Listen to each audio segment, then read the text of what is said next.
Gతం Jeevanam Kavibhiriditam Kalmashapaham Sharavanamangalam Shrimadatatam Bhuvananti Bhuvirajana. Your words are like nectar, bringing life to scorched souls. They are praised by poets and remove all sin. They are auspicious to hear, wonderful and exalted. Those who spread these words throughout the world are truly giving souls. Welcome to our class on the Gospel of Sri Ramakrishna. We're starting a new chapter, chapter 23, Festival at Surendra's house. And the date is Sunday, June 15th, 1884. A lot of songs tonight. Sri Ramakrishna arrived in the morning at the garden house of Surendra, one of his beloved householder disciples, in the village of Kankurgachi near Calcutta. Surendra had invited him and a large number of the devotees to a religious festival. Now, we've been introduced, of course, many times to Surendra, but I thought I would remind us because he plays a very important role. You see here that Kankurgachi, we associate with Ramchandra Datta. They lived near each other in Calcutta, and then I think Ram bought that uh, garden house in Kankurgachi, and then probably after that, Surendra bought his, which is very nearby, because we read that on one of his visits to Ram's house, he walked to Surendra's house. That's where he met that sadhu. Do we have that now? Is that it's still there? Do you know? All the times I've been to Kankurgachi, I never thought to ask about Surendra's house. Anyhow, so this is a garden house. And Surendra was quite well to do, and he was a combination that he was careful about his money, but very generous. Both. Very generous. Hmm? We have some devotees, or one of them, the husband and wife, one of the wife is a descendant of Surendra's We family. have one devotee who's connected with them. Do you remember which? Mostly. Moshe. Oh, Moshe Ovik, and from Richmond. Uh-huh. Yeah, yeah. Nowadays, almost everyone has some connection to somebody. It seems like that, either a monk of our order or yeah. Every once in a while we'll meet. I remember in Trabuco, once somebody came in was great granddaughter of Rani Rashmani. Yeah. So these different connections come up like that, and one great grandson of Captain from Nepal. Yeah, he also came here one time. So there'll be these connections. Anyhow, this so Surendra,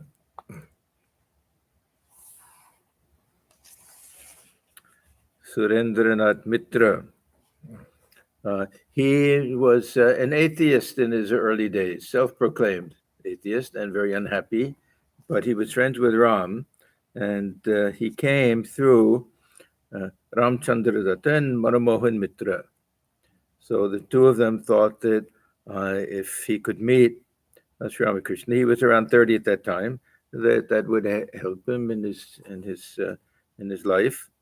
And it says he was perfectly otonto abhishashi. He had absolutely no faith whatsoever in anything. A real, yeah, perfect atheist, you can say.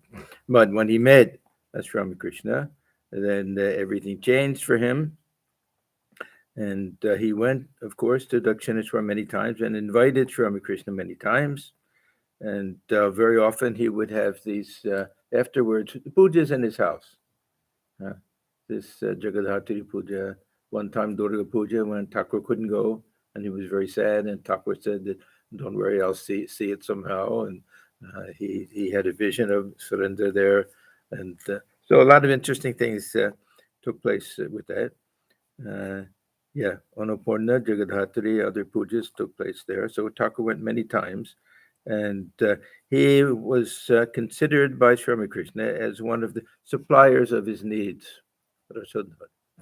And when they moved Sri Ramakrishna to Kashipur, he bore most of the expense. Others also contributed, but he was the main person to pay for all of that. And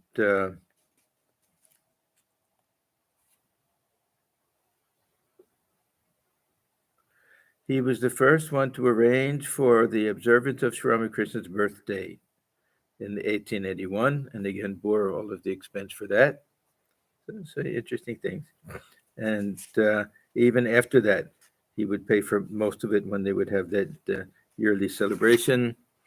And then we know, of course, that after Sri Ramakrishna passed away, and when some of the young monks had no place to go, that he had a dream or something, or Thakur came to him somehow. Do you remember anyone? Or just So he was doing puja and Thakur appears in front of him. and while doing puja, Thakur appeared, and so anyhow, he was inspired, and he told the others that whatever I gave before for Sri Ramakrishna, I'll be happy to give it. It'll be a place for the future young monks to live, and for us householders to go and from time to time and get some peace of mind. So he was the main person to bear the expense for the first Bharanagar.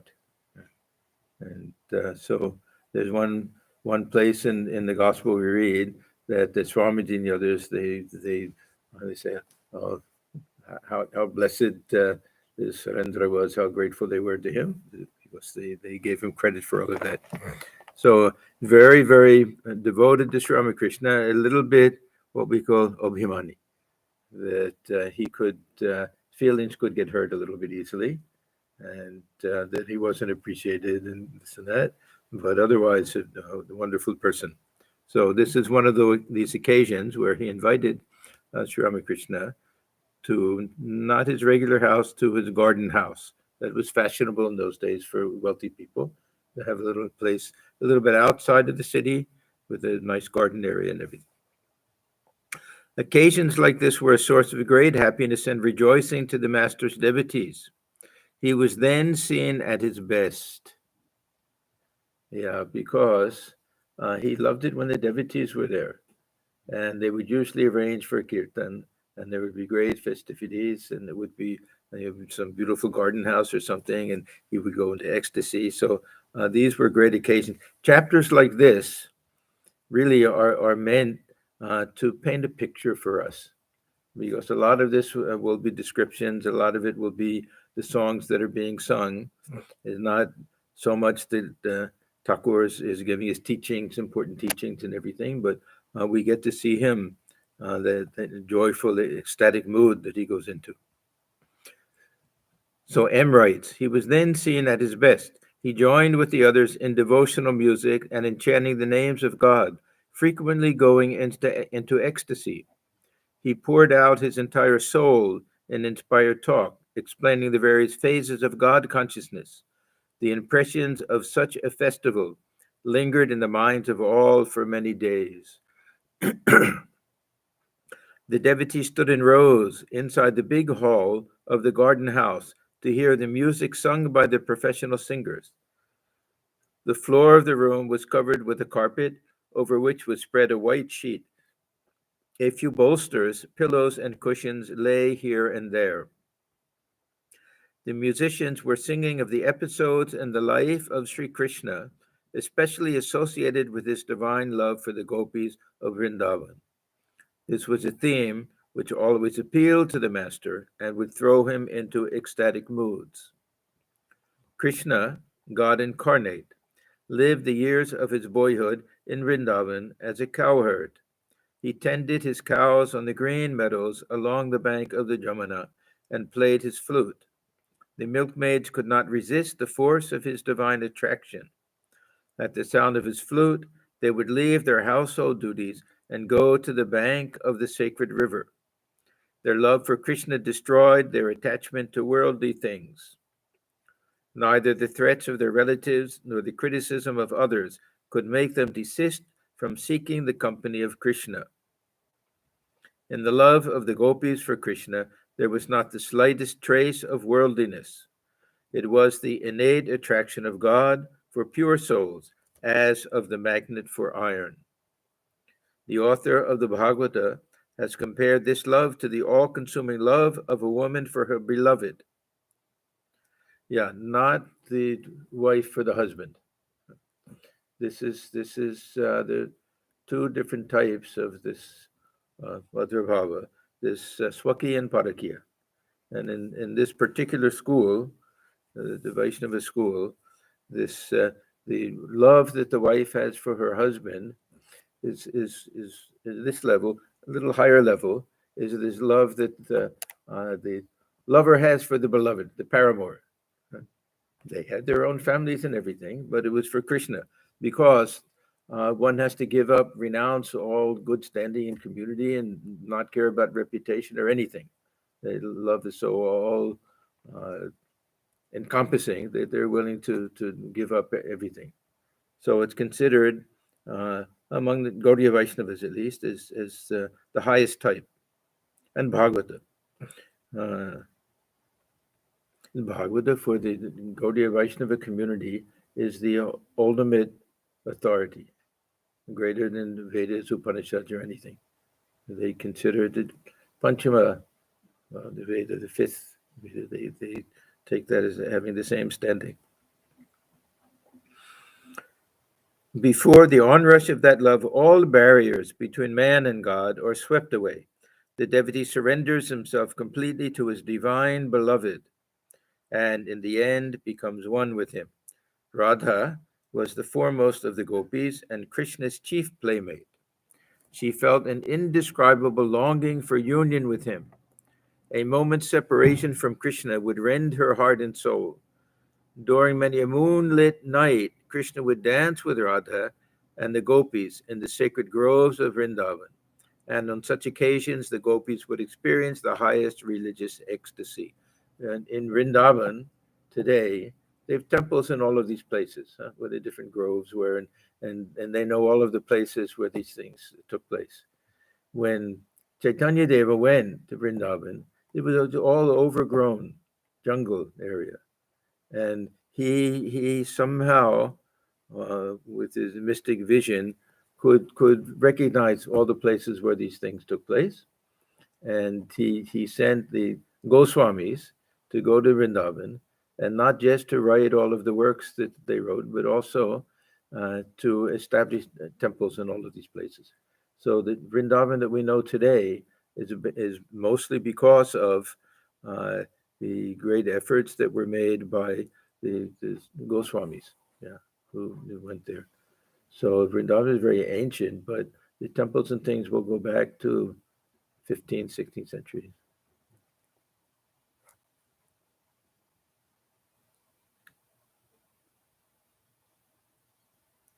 So during many a moonlit night, Krishna would dance with Radha and the gopis in the sacred groves of Vrindavan. And on such occasions, the gopis would experience the highest religious ecstasy. Yeah, the interesting thing about this Krishna Lila is that the real heroes are the gopis. And Radha is the epitome of the highest type of bhakti and prema and mahabhava and everything, and not so much Krishna. Krishna becomes the really hero of the Mahabharata and with Gita and everything. But this is an episode that the real paradigm for the highest type of devotion is Radha. And in the Chaitanya Lila, there's Chaitanya Deva is supposed to be this kind of mixture of Radha and Krishna. This very nice theory that Krishna envied the devotion that Radha had and wanted to experience it, and so he was born with this color was of so on the outside Radha, Bahir Gauda, Anta Krishna, and within black. So the Krishna within, so he would have that type of experience. A very nice idea. At the age of 11, Krishna was called to be the king of Mathura. Now, the ages are always interesting. People have all different theories and everything. How old were they? If he was 11, how old were the gopis? Also around the same age. Did they have child marriage in those days, that age also? Would they be living with? We don't know these things. Those days, Swayamvara was there. That would be for, That was for the Kshatriya. kings and things and everything. Yeah. I don't think for everyone, but anyhow, my what I picture in mind is girls that were given in marriage too young, and they're with older husbands that they don't like, and have to do a lot of work day and night. Would rather play in the fields and everything. So anyhow, at the age of 11, it says was called to be king of Mathura. He left the gopis, promising them, however, his divine vision whenever they concentrated on that they would get his divine vision whenever they concentrated on him in their hearts. For centuries and centuries, the lovers of God in India have been worshipping the divine by recreating in themselves the yearning of the gopis for Krishna. This is what Ramakrishna said so many times, especially to the Keshab and the Brahmos. Doesn't matter if you think this really happened or didn't happen. What you have to try to grasp is the beauty of the symbolism, at least, that try to feel that longing that Radha had for Krishna, and to have that same longing for God realization.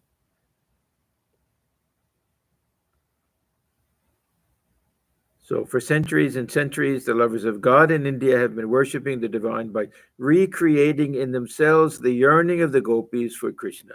Exactly Thakur's teaching.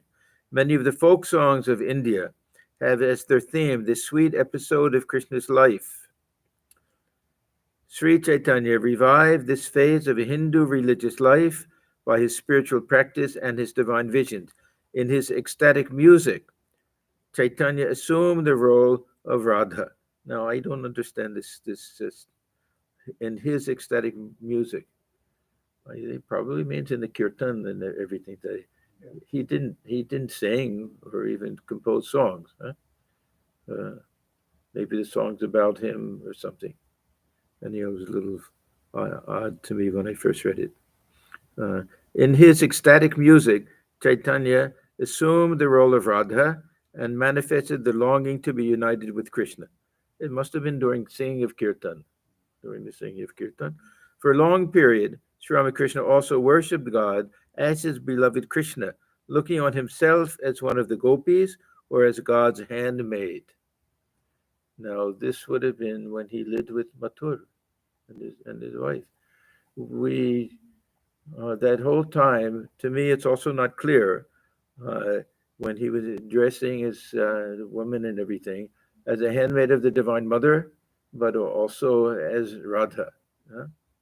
Some at the same time or different times, also not entirely clear to me. What do you say, Sadhubhai?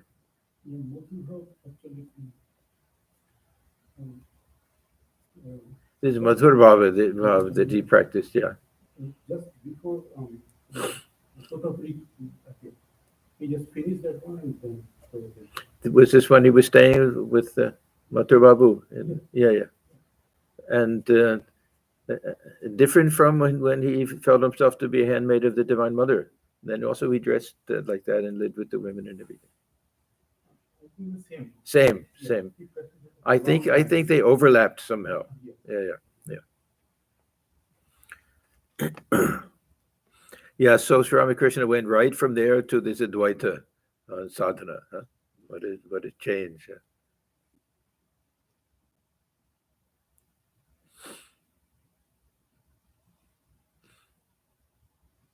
So for a long period, Sri Ramakrishna also worshipped God as his beloved Krishna, looking on himself as one of the gopis or as God's handmaid. At Surendra's garden house, the kirtan had begun early in the morning. The musicians were singing about the love of Krishna and Radha for each other. The master was frequently in samadhi. The room was crowded with devotees, among them Bhavanath, Niranjan, Rakal, Surendra, of course, Ram, and M, and many members of the Brahmo Samaj. Now, these members of the Brahmo Samaj, I'm not sure Were they coming as friends of some of the others? Were they really kind of sneaking out? This wasn't something that the Brahmo Samaj would have been much in favor of, this type of spiritual practice and everything. And it doesn't say who. Many members of the Brahmo Samaj. This is 1884. At this point, he was well known. Many of them became close devotees of his. Many invited him to their homes for these. They had a very strange relationship, where some of them, some of the Brahmos really had a little bit of jealousy and resentment, I think, towards Ramakrishna, and others had some very slightly secret, tremendous reverence for him. It was a real mixed bag, I would say, the Brahmo devotees. In accordance with the custom, the kirtan had begun with an introductory song about Gauranga. Gauranga, a name of Chaitanya Deva, embraces monastic life. He is being consumed with longing for a vision of Krishna. He leaves Navadvip and goes away as a wandering monk to seek out his beloved. Yeah, all the songs, how he left in the middle of the night and went to Keshab Bharati's hut and cut his hair and took off his nice clothes and put on the kind of rags and took to monastic life. His devotees, unable to bear the pangs of separation, weep bitterly and beg Gauranga to return. The musician sang, "O Gaur, come back to Nodia." O Chaitanya Dev, come back to Navadvip. Next, the musician sang about the anguish of Radha at her separation from Krishna. This is a very famous doctrine we find in this Gaudiya Vaishnava tradition, that there's something called Viraha Bhava and Milana Bhava, that when Radha is separated from Krishna, the whole mind, soul, everything is just consumed with longing for a union with Krishna. And then when she finally has it, then that's a Milana Bhava, that union. And they say somehow that the intensity of the longing is greater than the experience of the union. So according to some schools, this Viraha Bhava is a higher, this is Milana Bhava. So they say desiring something is greater than getting something. It's a Bengali expression.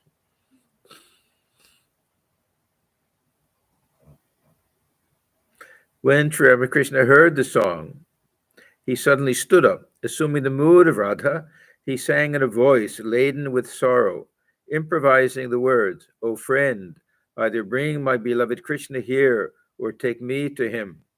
Thus singing, he completely lost himself in Radha and could not continue the song. Now, this is another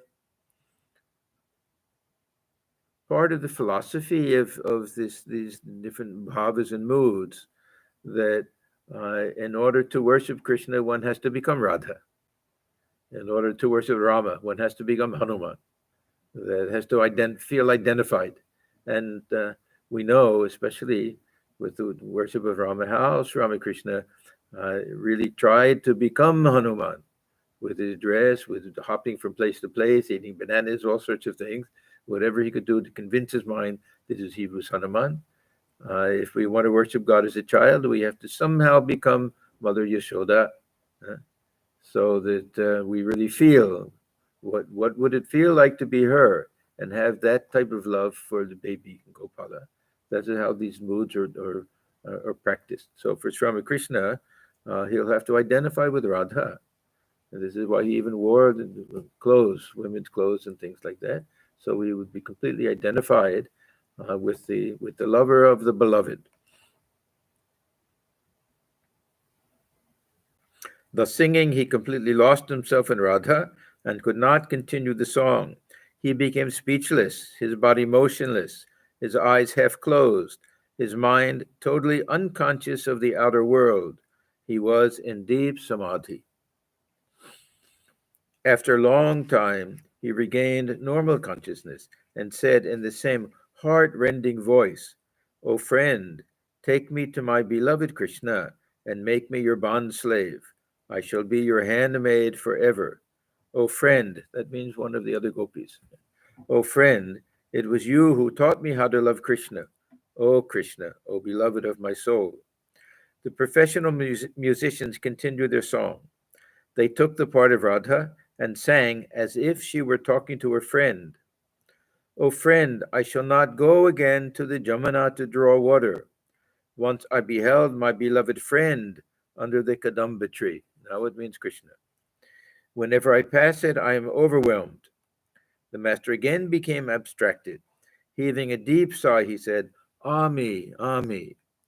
The song went on. Radha says, even the desire for Krishna's presence has cooled and refreshed my feverish body. Now and then, the musicians improvised lines to the music, continuing in the attitude of Radha. O friends, you can wait. Show me Krishna, my beloved. Again, do not bother about my ornaments. I've lost my most precious ornament, meaning Krishna. And again, alas, I have fallen on evil days. My happy days are over. And finally, this unhappy time lingers so long. Sri Ramakrishna improvised a line himself. Are not better times yet in sight for me? The musicians then improvised. Such a long time has passed. Are not better times yet in sight for me? The musician sang Radha's words to a friend. O friend, I am dying. Surely I die. The anguish of being kept apart from Krishna is more than I can bear. Alas, to whom shall I leave my priceless treasure? When I am dead, I beg you, do not burn my body. Do not cast it into the river. See that it is not given to the flames. Do not cast it into the water.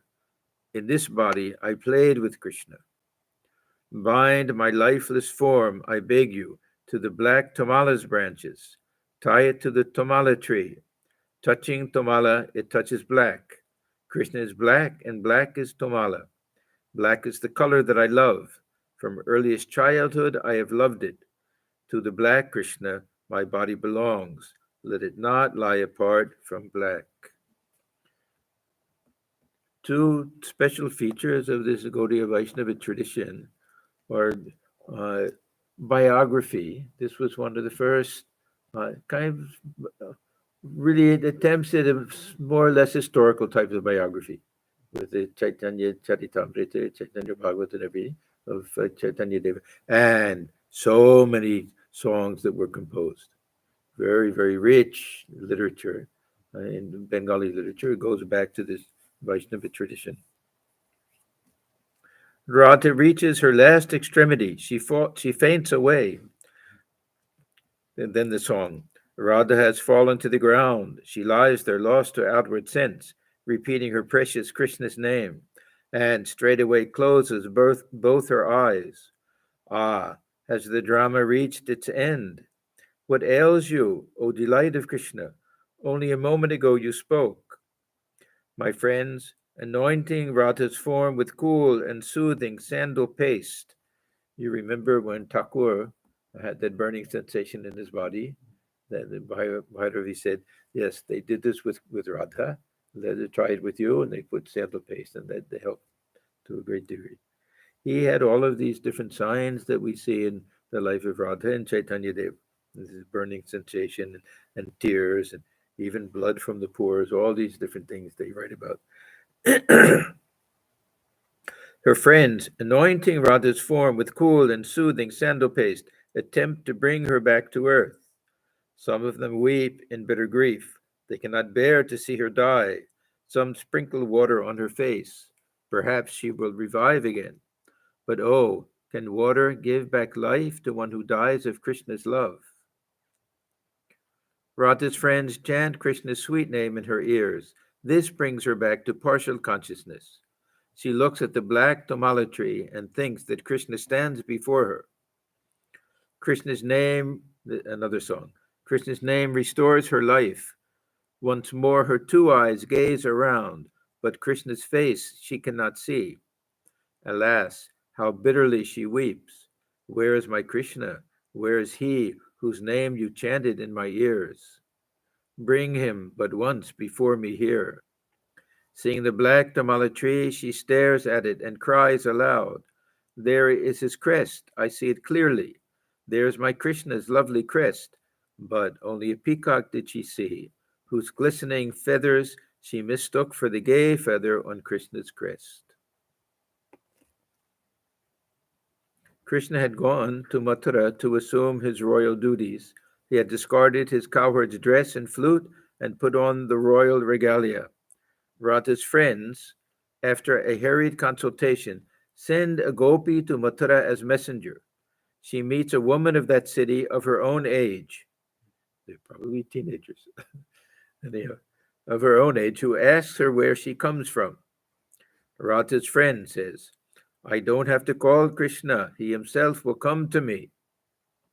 See, these are the country bumpkins now going into the big city. Yeah. But nonetheless, she follows the woman of Mathura and goes to Krishna's palace. In the street, she weeps, overcome with grief, and prays to Krishna. O Hari, where are you? O life of the gopis, O enchanter of our hearts, O beloved of Radha, O Hari, remover of your devotee shame, come to us once more. With great pride, I said to the people of Mathura that you yourself would come to me. Please do not humiliate me. Now another song.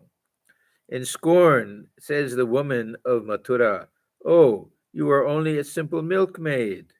How can you go to see our king, our Krishna, in your beggar's rags? Behind 7 doors his chamber stands. You cannot enter. How can you go? I die of shame to see your boldness. Tell me, how will you manage to enter? Says the gopi, Krishna, beloved, soul of the gopis, oh, where are you? Come to me here and save my life. Where are you, adorable soul of the gopis? Come to me, Lord of Mathura, and save the life of your sorrowing handmaid.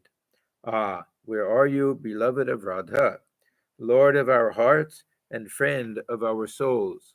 O Hari, destroyer of our shame, O priceless treasure of the gopis, come to your handmaid and save her honor.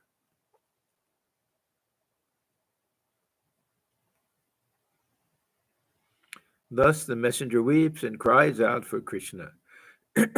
When the musicians sang, Where are you, adorable soul of the gopis? The master went into samadhi. As the music neared its end, the musicians sang louder. Sri Ramakrishna was on his feet, again in deep samadhi. Regaining partial consciousness, he said in a half-articulate voice, Kitna, Kitna. He was too much overwhelmed to utter Krishna's name distinctly. The kirtan was coming to a close. At the reunion of Radha and Krishna, the master sang with the musicians, composing the lines himself. Behold, there Radha stands by Krishna. On his bosom she reclines. Behold her standing at his left, like a golden creeper twining round a black tamala tree. As the music came to a close, the master led the chorus. All chanted together to the accompaniment of drums and cymbals. Victory to Radha and Krishna.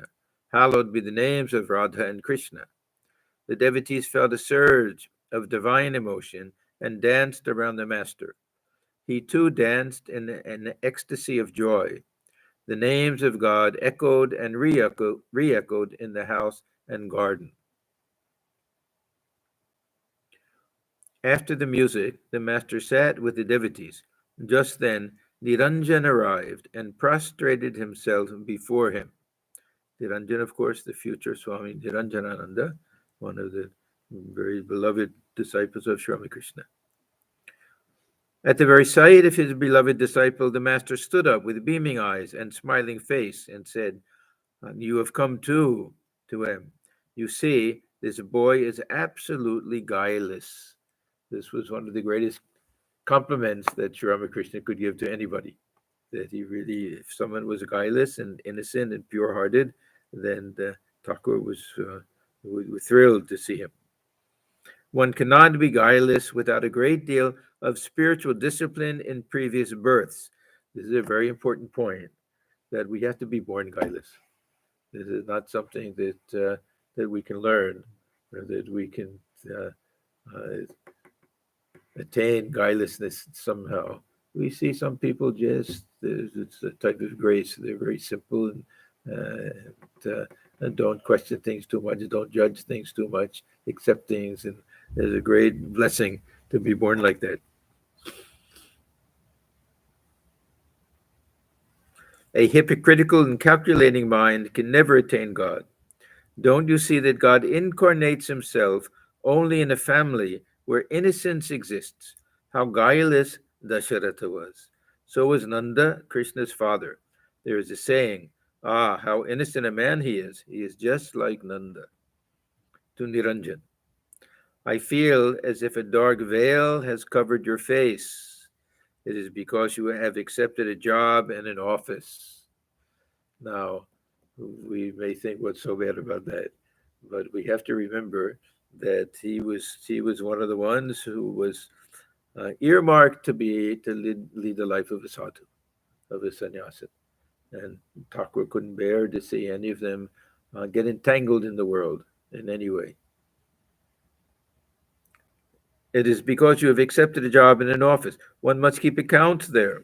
Besides, one must attend to many other things, and that always keeps the mind in a state of worry. You were serving in an office like other worldly people, but there's a slight difference in that you were earning money for the sake of your mother. Now, I don't remember, did his father die at that time or something? Anyhow, they were in some situation of poverty, just like Narendra had to look for a job.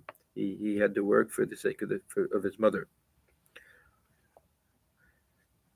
One must show the highest respect to one's mother, for she is the very embodiment of the blissful mother of the universe. If you had accepted the job for the sake of wife and children, I should have said, fie upon you, shame, 1,000 shames. Now, this is not what he'll say to the householder disciples. He'll say, no, you have to do this. This is your obligation. This is the householder life. But this is, he's already counting him as a sadhu, as a sannyasin at this point. To Mani Mallik, pointing to Niranjan, look at this boy. He is absolutely guileless, but he has one fault. He is slightly untruthful nowadays. The other day, he said that he would visit me again very soon, but he didn't come. To Niranjan, that is why Rakal asked you why you didn't come to see me while you were at Aryadha, so near Dakshineshwar. Niranjan, I was there only a couple of days. Master, to Niranjan, pointing to M. He is the headmaster of a school. At my bidding, he went to see you. So this means that he didn't know M before this, I guess. I don't think Niranjan had any connection with the Brahmo Samaj. We don't hear about that.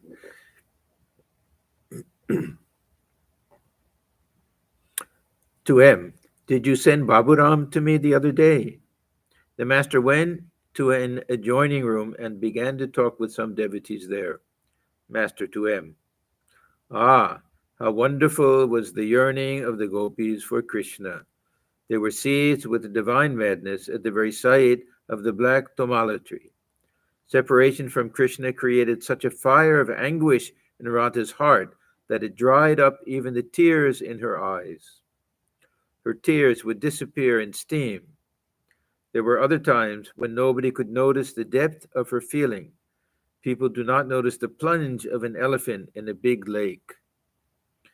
These emotions, these mahabhava, they call it, these very high types of emotions, as Ramakrishna says, are not possible for ordinary people.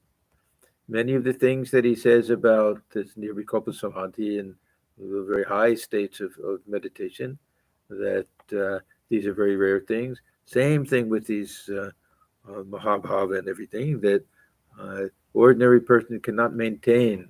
If they get even a little bit of that, that it'll just, whole body will be shaken, like an elephant in a small straw hut. So with this Radha, like an ocean, sometimes he'll say, yeah, when the elephant goes into a big lake, you hardly see any ripples. And in a small little pond, everything will be splashed all around. So she was, Radha was the embodiment of this Mahabhava.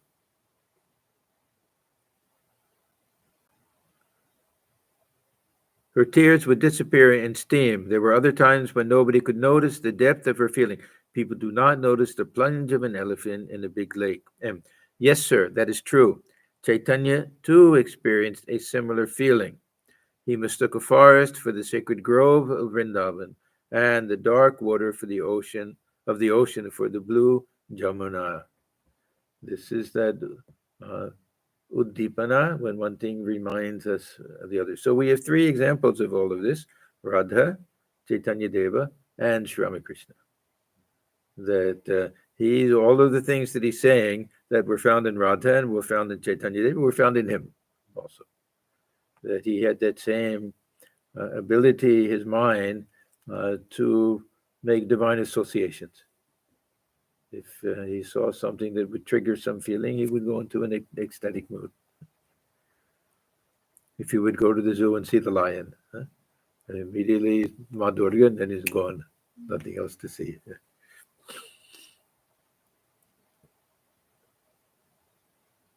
In the life of Chaitanya Deva, there's one theory. Is in fact one time going along the shore of the ocean, that he was so convinced it was the Jamuna that he could have union with Krishna, that he went in, had to be fished out by some fishermen and everything. And one theory is that he may have died that way. Nobody knows exactly how he passed away or what happened to his body. Master, if anyone has but a particle of such prema, what yearning, what love! Radha possessed not only 100% of divine love, but 125%. This is what it means to be intoxicated with ecstatic love of God.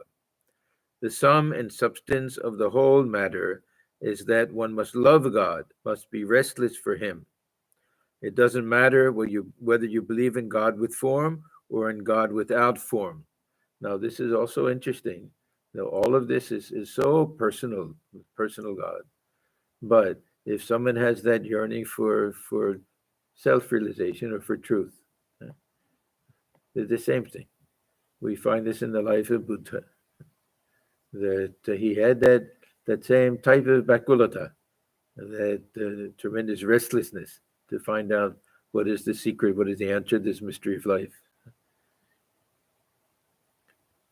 Yeah, this is the difference between the traditional Gaudiya Vaishnava, where it has to be within this context, Radha Krishna, and for Sri Ramakrishna and others, that it's the feeling. It can be transferred to anything, any other type of religious expression.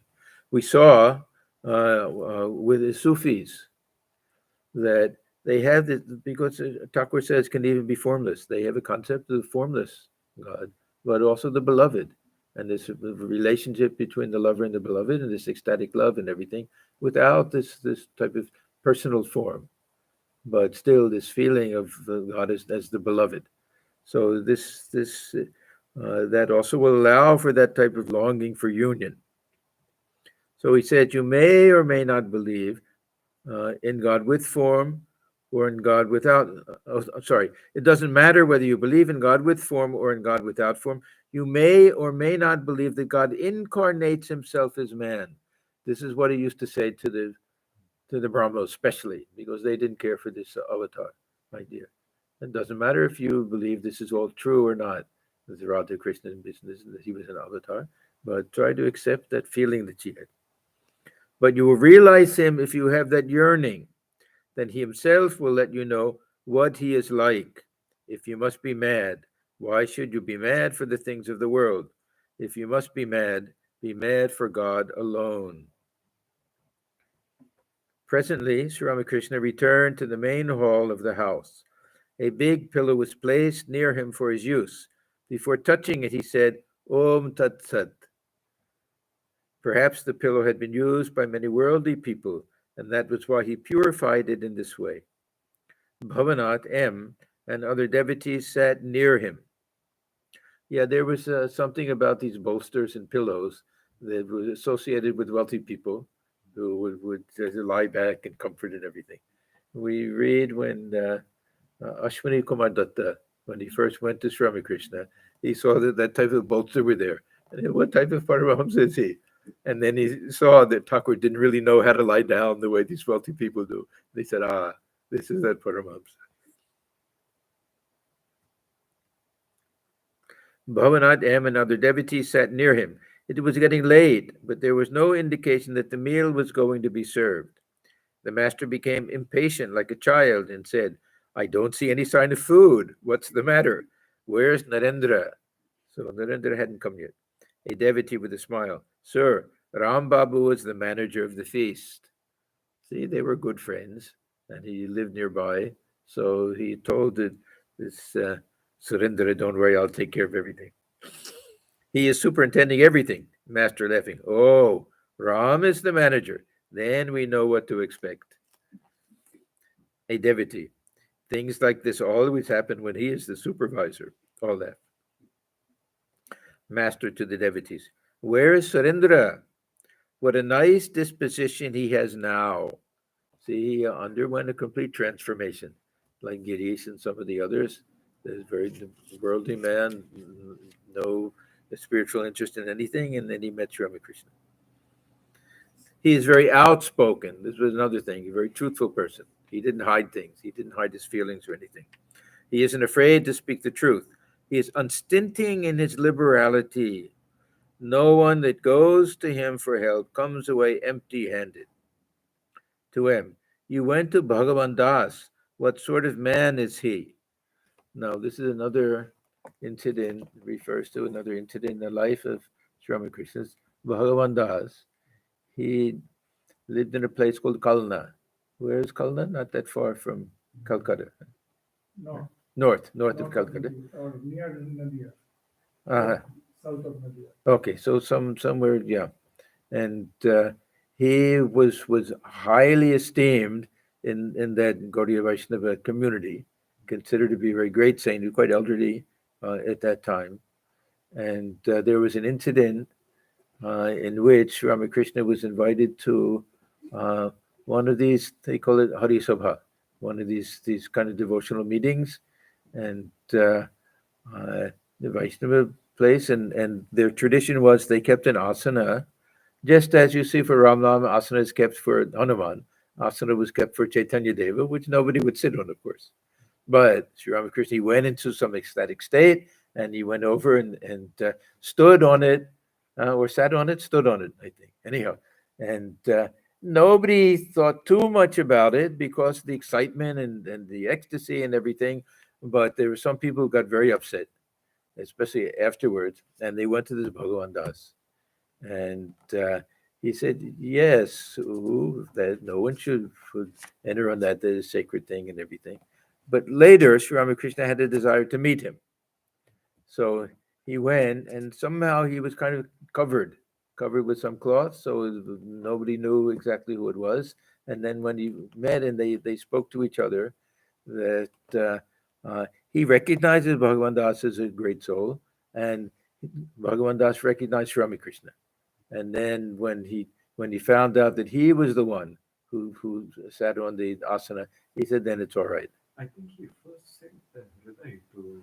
First send Hriday. Kind of. He generally did that. He would send Hriday first, and then find out what type does he have humility, is he genuine and everything. Yeah, he did that on many occasions. So here also, he probably did that. And they had a conversation in which I think Hriday was there, and they asked him, why at this advanced stage, with such an exalted spiritual state, you do so much of japa and everything still? And he said, I do it for the benefit of the others, for the welfare of the others. And then Thakur said, oh, you have such pride and ego that you do it for the wealth. So even this great soul, and he took it in a good way, that this was also a kind of a lesson for him. Not that he was a very conceited person or anything, but he took it in the right spirit, which shows that he was really a good soul. So anyhow, this is the Bhagavan Das. So Sri Ramakrishna is probably curious to see what M's feeling was about him. What was his estimation of Bhagavan Das? What sort of man is he? M. He is very old now. I saw him at Kalna, so that was his place. It was night. He lay on a carpet, and the devotee fed him with food that had been offered to God. He can hear only if you speak loudly into his ear. Hearing my mention your name, he said, you have nothing to worry about. So he must have been a great soul. And just by seeing Sri Ramakrishna one time, he recognized that this is not an ordinary person. Bhavanat, to M. You haven't been to Dakshineshwar for a long time. The master asked me about you and said one day, has M lost all taste for this place? See, Thakur was very particular. He noticed who came, who didn't come, who said they would come and they didn't come and everything. Bhavanat laughed as he said these words. Bhavanat's like Ram a little bit. He was also a bit of a troublemaker. The master heard their conversation and said to M in a loving voice, yes, that's true. Why haven't you been to Dakshineshwar for such a long time? M could only stammer some lame excuses. Just then, Mahimacharan arrived. He lived at Kashipur near Calcutta. Mahimacharan held the master in great respect and was a frequent visitor at the temple garden. He was a man of independent means, having inherited some ancestral property. He devoted his time to religious thought and to the study of the scriptures. He was a man of some scholarship, having studied many books, both Sanskrit and English, and very proud of his learning, whatever little he had. Many books for Yeah, Swamiji caught him. He had a huge library with books that he gave the impression that he had read them all. In India, when they print books, very often they'll fold the page and print it, and then you have to cut it yourself. So sometimes it is badly cut. or badly cut. Sometimes people just rip it and everything. Yeah. So anyhow, Narendra Swamiji, he said, yes, we went and saw his library, but most of the books were uncut. That means unread. They were just there for show. But Thakur didn't care. He liked him. And he built him up. He would, the few verses that he knew how to recite, Thakur would always ask him, oh, recite that verse and everything. Master to Mahima, what is this? I see a steamship here. All laugh. We expect here a small boat at the most, but a real steamship has arrived. But then I know it is the rainy season. Laughter. The same conversation took place with Vidyasagar. The rainy season, the rivers are all swollen and big boats can go. The master was conversing with Mahimacharan. He asked him, isn't feeding people a kind of service to God? God exists in all beings as fire. To feed people is to offer oblations to that indwelling spirit. This is really the meaning of Brahmarpanam that we recite. To feed people is to offer oblations to that indwelling spirit. But then one shouldn't feed the wicked. I mean people who are entangled in gross worldliness or who have committed heinous crimes like adultery. Even the ground where such people sit becomes impure to a depth of 7 cubits. Now, Holy Mother might have fought Thakur on this issue. Huh? They all were her children. Even if they saw it themselves, she would take them up and everything. But anyhow, this is Thakur's feeling. Huh? There's no way of being sure. That's true. I mean, some things are we know are obvious, but yeah. This is not for us to try to judge people who, yeah. Once Hriday fed a number of people at his native place. A good many of them were wicked. I said to Hriday, look here, if you feed such people, I shall leave your house at once. To Mahima, I hear that you used to feed people, but now you don't give any such feasts. Is it because your expenses have gone up? Laughter. And Thakur liked to tease people, especially about money, those who were tight with money. He was a bit of a miser, yeah. And he used to, Balaram Bose also. You have to sing your own song, and Balaram Bose was so generous. Yeah, it was teasing. Yeah. The meal was to be served on the south veranda of the house. Leaf plates were being placed on the floor. The master said to Mahimacharan, please go there and see what they are doing. You may help them a little in serving the food. But I shouldn't ask you. This is just a little bit of a kind of etiquette thing. Is he too big a guest to go there, or is it not his business or something? Anyhow, he felt a little funny about all of this. Mahimachan said, "Let them bring in the food. I shall see." Hemming and hawing, he went toward the kitchen, but presently he came back.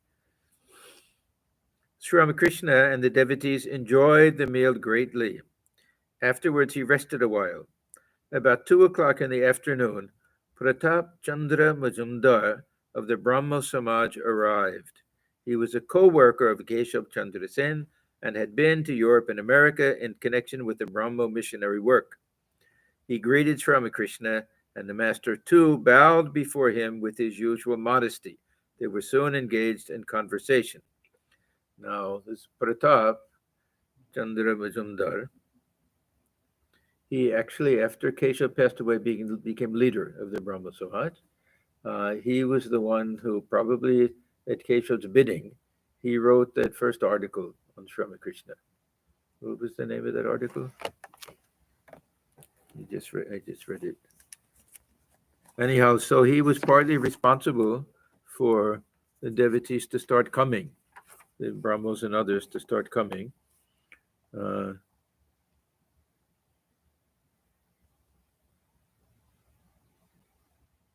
Oriental Christ, Paramahamsa Ramakrishna. Oh, so these are different things that he wrote, different books. Anyhow, Paramahamsa, and anyhow, so he's another one who had some ambivalence. He received great love from Sri Ramakrishna. He somehow recognized him, but again, he was in the camp of Keshab, and we know that he created tremendous problems for Swamiji. He also went to the Parliament of Religions and spread rumors about Swamiji. That two things, how he twisted these two things. One, that Swamiji was actually a lawyer. So that means pretending to be a sadhu, but really a lawyer. Now we know that he was studying law. His father was a lawyer. He was going to be a lawyer. Then his father died and he gave it up. So he never became a lawyer or anything like that. And that he was an actor on the stage. Now, how was he an actor on the stage? This Brahmo Samaj used to put on plays. And he was a member and he acted in some of the plays. But it gave the impression that he was a complete fraud. And it created tremendous problems. There were others who also created difficulties for Swamiji. But Swamiji writes in one of his letters, this poor Majumdar, he writes like that. So what does he say? So consumed with jealousy, something like that, yeah. So this was a problem for these people, that this ego comes in the way, even after receiving such love from Sri Ramakrishna and everything. Only Keshab really appreciated Thakur. I like Keshab.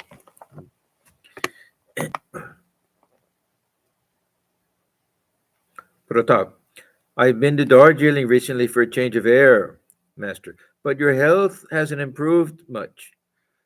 What are you suffering from? Pratap, the same illness that Keshab died of. So Keshab had just died recently. Tuberculosis. Huh? They began to talk about Keshab. Pratap said, even in boyhood, he showed non-attachment to worldly things, seldom making merry with other boys. He was a student in the Hindu college. At that time, he became friendly with Satyendra. This will be Satyendranath, one of the Tagore family. And through him made the acquaintance of his father, Devendranath Tagore. Tagore was actually the founder, this what they call the Adi Brahma Samaj. And even before that, Ram Mohan Roy was really the inspiration behind all of this. Keshab cultivated bhakti and at the same time practiced meditation. At times, he would be so much overcome with divine love that he would become unconscious. The main purpose of his life was to introduce religion among householders. The conversation next turned to a certain Marhata lady. Pratap, some women of our country have been to England. This Marhata lady, who was very scholarly, also visited England. Later, she embraced Christianity. Have you heard her name, sir? Master. No, but from what you say, it seems to me that she has a desire for name and fame. That kind of egotism is not good. The feeling, I am the doer, is the outcome of ignorance. But the feeling that God does everything is due to knowledge. God alone is the doer. All others are mere instruments in his hands. Okay, we'll start with this next time because this is a big topic. This idea of feeling that God is the real doer. Okay, so we're stopping here on page 451.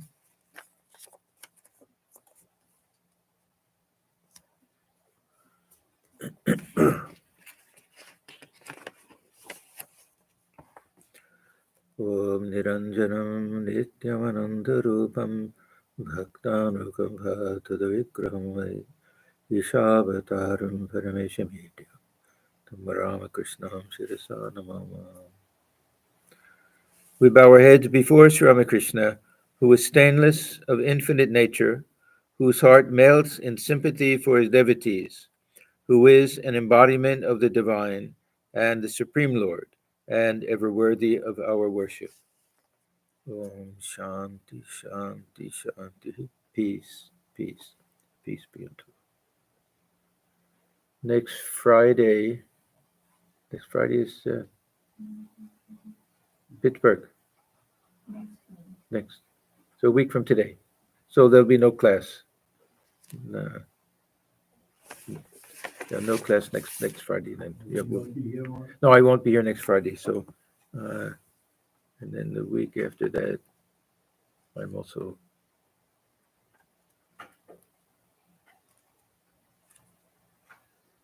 Yeah. Okay. Yeah. Thank you. No, I think I'm here week after that.